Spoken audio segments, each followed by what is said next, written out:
9টা বাজে এখন, আর এই যে আরেকজন শুয়ে আছে, আর এই যে দিদি এখানে ওর সাথে এসে বসে বসে গল্প করতেছে। কি ভাত খাবি?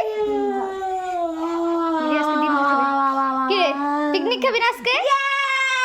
पिकनिक खाएंगे আগে ঘুম থেকে ওঠ, তারপর তো পিকনিক খাবি। खाएंगे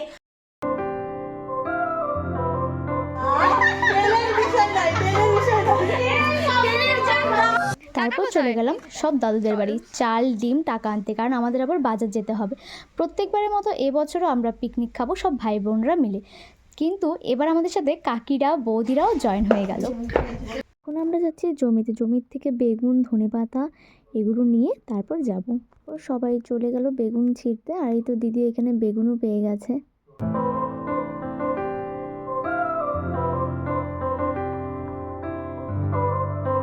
এবার লাস্টে এখন আমাদের বাড়িতে, কারণ আমাদের বাড়িতেই পিকনিকটা হবে, মানে রান্নাবাড়া সব আমাদের বাড়িতেই হবে।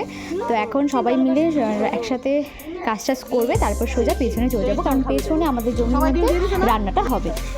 চলো, পিকনিক খাবো বলে এই জায়গাটা সবাই সকাল থেকেই পরিষ্কার করছে, কারণ এখানেই রান্নাটা হবে। সবাই এখন সবজি কাটছে বসে, আর আমরা এখন যাব দোকানে। তো দিদিও কিছু দোকানের জিনিস নিয়ে নেবে, আর আমি আর দিদি চলে যাব কিছু আমাদের শিমুলজোড়া বাজারে সবজি কিনতে।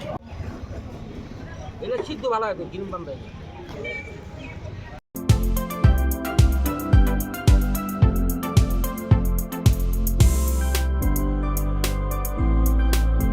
আমি নানি বাড়ি চলে যাচ্ছি কি করতে? পিকনিক খেতে। চলো, হাই করে দাও অল্প। আলো জ্বলছি দাও রিম্পা ওটা দাও।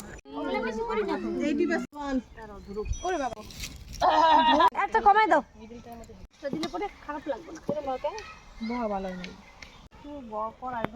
রান্না কমপ্লিট হয়ে গেছে, এখন আমরা সবাই খেতে বসে পড়বো।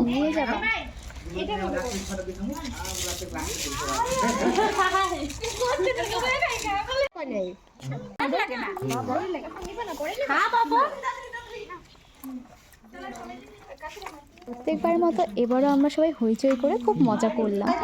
তো আমরা আশা করি প্রতি বছর যেন এইভাবেই আমরা সবসময় মজা করতে পারি। আমরা সবাই এখন খেতে থাকি, আর তোমরা ভিডিওটাকে লাইক কমেন্ট শেয়ার এবং সাবস্ক্রাইব করে দিও। টাটা।